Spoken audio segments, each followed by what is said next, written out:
मैं मगध काल का वही शिल्पकार हूँ जिसे राजा बिंबिसार ने इस विशाल पहाड़ी को काटकर सोने छुपाने के लिए गुफा बनाने का आदेश दिया था। लेकिन इसको खोलने का राज आज तक कोई नहीं जान पाया है। आओ मैं बताता हूँ कि मैंने इसे कैसे बनाया था। राजा बिंबिसार चाहते थे मैं ऐसी गुप्त गुफा बनाऊं जिसमें कोई मनुष्य क्या चींटी भी प्रवेश न कर सके। इसके लिए मैंने मगध के राजगीर में वैभार की पहाड़ी को चुना, क्योंकि ये स्थान धन छुपाने के लिए शांत और सुरक्षित था। मैंने इस गुफा में 2 बड़े कमरे बनाए थे, जिनमें से एक को हजारों टन सोना रखने और दूसरे को विशाल सेना के ठहरने के लिए बनाया था, जो इसकी रक्षा करती थी।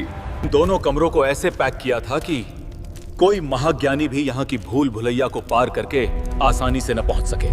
इन तक पहुंचने के लिए एक बहुत संकरी सुरंग इस तरह से बनाई थी कि इसके अंदर केवल एक व्यक्ति ही आ जा सकता था। इतनी कड़ी सुरक्षा के बाद हमें लगा अब ये धन एकदम सुरक्षित है, लेकिन हम गलत थे। यहाँ तो घर के भेदी ने ही लंका ढाई दी है।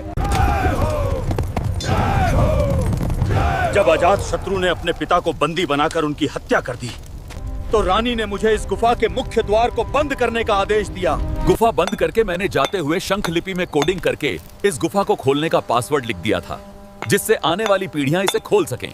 हम चले गए, किंतु हमारे जाने के बाद अजात शत्रु ने इस गुप्त धन प्राप्त करने के लिए बहुत प्रयत्न किया, लेकिन हर बार उसके हाथ असफलता ही लगी। असंभव। समय बदला और फिर आया 19वीं सदी का वो दौर जब संपूर्ण भारत को लूटने के बाद गोरों की नजर पड़ी इस गुफा की ओर। वो भिखारी खजाने को ट्रेन से लंदन ले जाना चाहते थे। इसके लिए इस लिपि को पढ़ने की कोशिश की, लेकिन ये लिपि तो हमारे साथ ही समाप्त हो गई थी।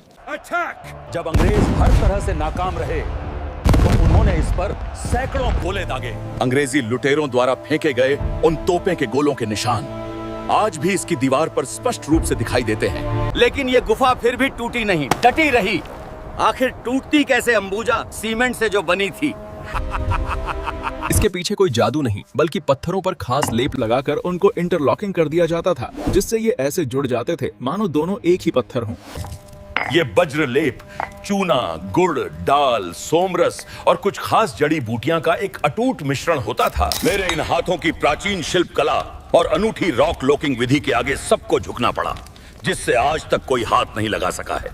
और वो हजारों टन सोना आज भी इसके अंदर भरा पड़ा है, जिसे यदि अभी खोल दिया तो पूरा भारत ही माला माल हो जाएगा।